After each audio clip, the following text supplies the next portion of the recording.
बिस्मिल्लाहिर्रहमानिर्रहीम। अल्लाहुम्मा सल्लि अला मुहम्मद व आले मोहम्मद। अस्सलाम वालेकुम। कैसे हैं आप सब? उम्मीद करता हूँ सब खैरियत से होंगे। अल्लाह पाक आप सबको अपने फ़िज़्ज़मान में रखे, सलामत रखे, आमीन। जनाब, आज की डेट है 4 जुलाई, डे है Tuesday. As per routine market का डेली रिव्यू अपना आपके साथ शेयर करने वाला हूँ, जो कि होगा 5 जुलाई वेडनेसडे के लिए। शुरुआत करते हैं KAC 100 डेज़ की समरी से।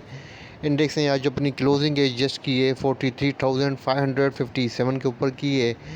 और कल का जो जनाब जो अपवार्ड था उसको देखने के बाद सबको एक्सपेक्टेड था कि मार्केट के अंदर करेक्शन जो है वो ड्यू है। तकरीबन जनाब मार्केट ने आज अप्रोक्सीमेटली 1000 पॉइंट्स की जो जनाब करेक्शन ली है।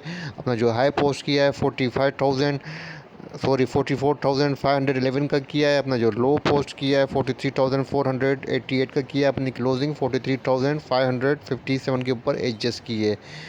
341 पॉइंट इंडेक्स ने मार्केट में से डिक्लाइन किए हैं ओपनिंग के हिसाब से। इंडेक्स के अंदर जो वॉल्यूम लगे हैं जनाब 245.52 मिलियंस के वॉल्यूम जनरेट हुए हैं, जो कि प्रीवियस डेज़ की बनस्बत हायर हैं। अच्छा जनाब, यहाँ पे आप देख सकते हैं कि मेरे group trade like champions premium group के अंदर मैंने कल भी कहा था कि मार्केट के अंदर जो है 1000 पॉइंट्स की जो है वो करेक्शन वो आ सकती है। और जो कल मार्केट की क्लोजिंग हुई थी जनाब यस्टरडे को, तो उसके क्लोजिंग नोट्स के अंदर भी मैंने लिख दिया था कि मार्केट के अंदर जो पोजीशन है वो ओवरबाउट है और करेक्शन जो है वेटिंग ऑन कार्ड है।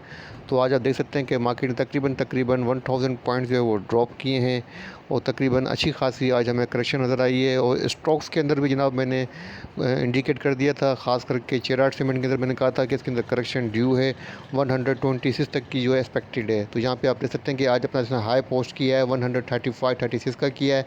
अपनी क्लोजिंग 129 के ऊपर की है। 6 रुपीज़ की इसने करेक्शन ली है। और ATL के अंदर भी मैंने कहा था कि जनाब अपनी क्लोजिंग इसने कल दी थी 184 रुपीज़ 50 पैसा की। मैंने कहा था कि 180 तक की ये करेक्शन ले सकता है, कि 180 के अराउंड इसने करेक्शन लेके फिर इसने अपनी जो आज क्लोजिंग की है वो 197-98 के अराउंड की है। उसके बाद जनाब हुप पावर के अंदर भी मैंने कहा था कि करेक्शन ले सकता है और 71-70 तक जो है ये आ सकता है। तो उसके बाद जनाब मैंने OGDC के बारे में कहा था कि इसके अंदर भी करेक्शन ड्यू है और 81 तक जो है प्राइस आ सकती है। करेक्शन तो इसके अंदर फिर भी आई है, लेकिन 81 तक नहीं आया, मे भी कल आ जाए। तो HBL के अंदर भी मैंने कहा था कि HBL के अंदर भी करेक्शन ड्यू है। तो यहाँ पे आप देख सकते हैं कि आज HBL ने जो अपनी हाई पोस्ट किया है अपना 79 का किया है और अपनी क्लोजिंग जो दी है वो 76 के अराउंड की है। अच्छा जनाब, जिन जिन स्टॉक्स के अंदर मुझे थोड़ी बहुत तेज़ी नज़र आ रही थी और ऊपर जाने का स्पेस नज़र आ रहा था, उसमें मैंने जनाब कहा था, मैंने नंबर 1 पे TRG के 102 तक जो है वो एक्सपेक्टेड है। तो आप देख सकते हैं कि TRG ने आज 102 का जो हाई वो पोस्ट किया है। और यहाँ पे आप देख सकते हैं कि PRL के बारे में मैंने कहा था, कल PRL ने जो अपनी क्लोजिंग दी थी 14 रुपीज़ 58 पैसा की दी थी। और मैंने कहा था कि इसके अंदर जो मूव एक्सपेक्टेड है आज के लिए वो तकरीबन जनाब 15 रुपीज़ 30 पैसा का है। तो यहाँ पे आप देख सकते हैं कि आज PRL ने अपनी क्लोजिंग जो दी है वो 15 रुपीज़ 30 पैसा के अराउंड की है। उसके बाद TPL के बारे में कहा था, GGL के बारे में कहा था। GGL ने 11 को टेस्ट किया है और TPLP ने तकरीबन 40 रुपीज़ के प्लस, मतलब जो है इसने तकरीबन आई थिंक जो है 14 रुपीज़ 10 पैसा 20 पैसा का हाई पोस्ट किया है, लेकिन अपनी क्लोजिंग जो दी है वो 13 रुपीज़ 20 पैसा के अराउंड दी है। 24 कंपनीज अप रही हैं, डाउन 68 रही हैं, अनचेंज 8 कंपनीज रही हैं। मतलब across of the board position जो रही है वो प्रॉफिट टेकिंग के ऊपर ज़्यादा रही है। अगर हम टॉप 1 कंट्रीब्यूटर्स की बात करें तो जनाब एडवांसर में नंबर 1 पे हमारे पास जो शो हो रहा है वो शो हो रहा है जनाब हुप पावर, जिसने इंडेक्स के अंदर 63.8 किए हैं। उसके बाद सिस्टम ने जनाब 56.8 किए हैं। उसके बाद MEBL ने 44.8 किए हैं। उसके बाद जनाब PPL ने 39.8 किए हैं। अगर बात करें डिक्लाइनर की, जनाब टॉप पे डिक्लाइनर के अंदर जो है वो हमारे पास नज़र आ रहा है वो एंग्रो है, जिसने 64 पॉइंट डिक्लाइन किए हैं। ईफर्ट ने 59 पॉइंट डिक्लाइन किए हैं। और उसके बाद जनाब लकी सीमेंट ने 44 पॉइंट डिक्लाइन किए हैं। POL ने 41 पॉइंट डिक्लाइन किए हैं। HBL ने 38 पॉइंट्स इन्होंने से डिक्लाइन किए हैं। चलो अब बात करते हैं आज के टॉप वॉल्यूम रेशियस की। नंबर 1 पे PRL है, जिसने 15 रुपीज़ 31 पैसा के ऊपर अपनी क्लोजिंग एडजस्ट की है। पॉजिटिव रहा है 5.01%।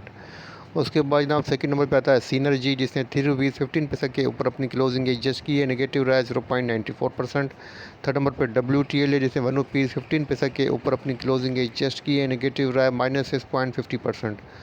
उसके बाद नंबर आता है जनाब हमारे पास यहाँ पर MLCF का, जिसने 30 रुपीज़ 12 पैसा के ऊपर अपनी क्लोजिंग एडजस्ट की है, नेगेटिव रहा 1.08%। उसके बाद नंबर था OGDC का, जिसने 85 रुपीज़ 23 पैसा के ऊपर अपनी क्लोजिंग एडजस्ट की है, पॉजिटिव रहा 1.65%। अच्छा, अब अगर हम बात करें आज की फाइनेंशियल अनाउंसमेंट की, तो SKRS का रिज़ल्ट शो हो रहा है 60 पैसा की जनाब इसकी EPS आई है, Q2 का ये रिज़ल्ट है। अच्छा, जब बात करें कल के लिए बोर्ड मीटिंग के शेड्यूल की, तो CSAP की मीटिंग है जनाब कराची के अंदर। मीटिंग के agenda approval of the company का बजट है और स्ट्रेटजी वगैरह है। उसके बाद सेकंड नंबर पे जनाब शीस की मीटिंग है लाहौर के अंदर। मीटिंग का जो एजेंडा है वो इलेक्शन चेयरमैन है और इलेक्ट जो चेयरमैन है to appoint the chief executive and constitute board committee है। उसके बाद नंबर है जनाब हमारे पास शो हो रहा है मीटिंग का, वो SBL का है थ्रू वीडियो लिंक जो मीटिंग है, और एजेंडा है अदर देन फाइनेंशियल है। हाँ, अभी कह रही।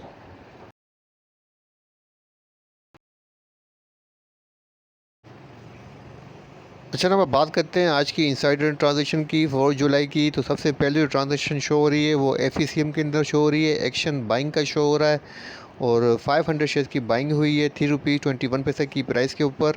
और सेकंड ट्रांजेक्शन भी जनाब हमारे पास GCIL के अंदर है, गिफ्ट आउट है, और 3 लाख शेयर्स की ट्रांजेक्शन हुई है, प्राइस शो नहीं हो रही है। उसके बाद नंबर है जनाब SKRS का, एक्शन सेलिंग का है जनाब, और 75,500 शेयर्स की सेलिंग हुई है 10 रुपीज़ 9 पैसा की प्राइस के ऊपर। इसके बाद नंबर आता है जनाब आज की डेट के अंदर देख लेते हैं कोई और ट्रांजेक्शन है 4 जुलाई की, तो शो कर देता हूँ। बाकी ट्रांजेक्शन 3 जुलाई की हैं, कोई आज की डेट के अंदर ट्रांजेक्शन शो नहीं हो रही है।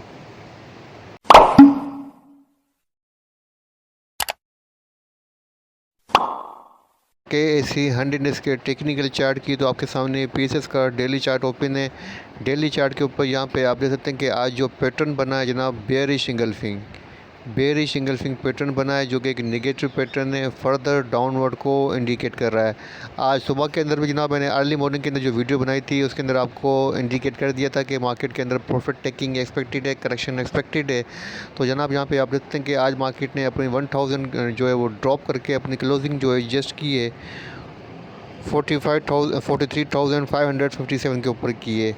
अब जनाब इंडेक्स के पास जो फर्स्ट रेजिस्टेंस थी और जो कि पहले सपोर्ट थी 43,879 की, इसको ब्रेक किया है, इसको ऑनर नहीं दिया है, और अपनी क्लोजिंग जो एडजस्ट की है 43,557 के ऊपर की है। तो अब यही जनाब रेजिस्टेंस बन गई है। फर्स्ट रेजिस्टेंस 43,879 की है, और जो सपोर्ट है जनाब 43,099 की है। तो जनाब चार्ट फॉर्मेशन की पोजीशन को देखते हुए मैं ये कह सकता हूँ कि इंडेक्स जो है जनाब कल 43,000 की जो सपोर्ट है 43,099 की, इसको इंडेक्स टेस्ट कर सकता है। और यहाँ पे जनाब जो इंडेक्स ने गैप छोड़ा है जनाब, मे बी इंडेक्स को कल फिल करने के लिए वापस भी आ सकता है, अपने 42,400 या 42,500 को भी रीटेस्ट कर सकता है। तो पोजीशन को देखते हुए, पैटर्न को देखते हुए फ़िलहाल तो मैं यही कह सकता हूँ कि प्रॉफिट टेकिंग हुई है, सेलिंग नज़र नहीं आ रही है। तो कल आपको जो जनाब अगर 43,000 के बिलो अगर इंडेक्स अवली बेसिस के ऊपर ट्रेड करे तो रिस्क है। अदरवाइज़ अगर 43,000 से ऊपर ट्रेड कर रहा है अवली बेसिस के ऊपर, तो आप अपनी पोजीशन बाइंग के ले सकते हैं। आपके पास जो स्टॉप होना चाहिए वो क्लोजिंग बेस 42,800 का होना चाहिए। 42,800 के नीचे एक्सप्रेशन क्लोज करे तो आपको एग्जिट लेनी है, अदरवाइज़ अपनी पोजीशन होल्ड रखें, तो यही बेहतर स्ट्रेटजी रहेगी। ठीक है ना। तो ये था कि AC 100 का छोटा सा रिव्यू आपके साथ शेयर किया है। उम्मीद करता हूँ वीडियो आपको पसंद आएगी। वीडियो पसंद आए तो लाइक कीजिएगा, दूसरों के साथ शेयर कीजिएगा। अपने प्यारों का बहुत बहुत ख्याल रखिएगा। मुझे अपनी दुआ में याद रखिएगा। अल्लाह हाफ़िज़।